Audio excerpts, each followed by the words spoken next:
So here's something else that's super cool when you're refacing a kitchen, okay? You can actually add drawers where there weren't drawers before. This used to be an oven and I changed it into drawers, or you can switch out your old drawer boxes with new ones and new hinges. So to do that, you're gonna wanna measure for the drawer box. You're gonna also wanna measure for the drawer front. To measure for the drawer box, you're going to get the opening width.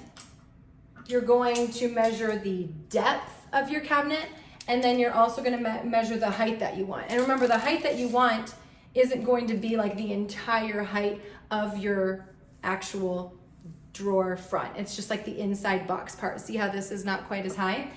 So when I am measuring for my drawer front, I'm gonna kind of do what I did before, right? I'm gonna see the opening of this area, the opening of the inside of the frame, and that's 27 inches. And then with the full overlay, I'm gonna wanna add that 1.25 inches, that 1.25 inches. So I'm gonna add 2.5 inches to this one. Then for the height, it kind of depends what you have going on around it. But I took the entire height of this whole area, and then I added on the 1.25 inches for the top that I wanted, and then I decided how much space I wanted between each of my drawers. And I decided that I wanted like a smaller space, maybe like 1/4 inch. And so then I kind of adjusted my drawer fronts to kind of give me that gap that I wanted in between drawers. So for the height, just pay attention to what you have going on above it and below it, and then kind of add that around. And then for the width, I just added on the 1.25 inches.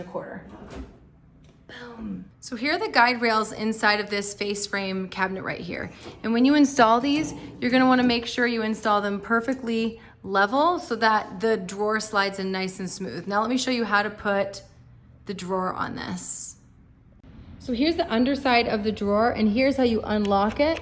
Okay, this is what's kind of gonna lock these things into place. So I'm gonna show you how to slide it on now. I'm gonna slide these all the way out. There's a little clip in the back of each of these that the door is gonna go on.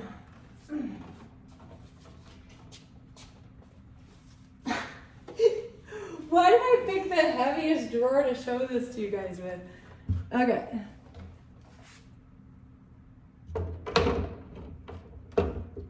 Okay. All right, I'm gonna push this in right now. Did you hear that click? Okay, that click means it locked into place. Now see this? Okay, now we've got it. And then to take it off, you're just gonna push these, and then and then you pull it out from the little clip in the back, and then it's gonna come off. See that? Okay, let's listen to that click again. Click, yeah.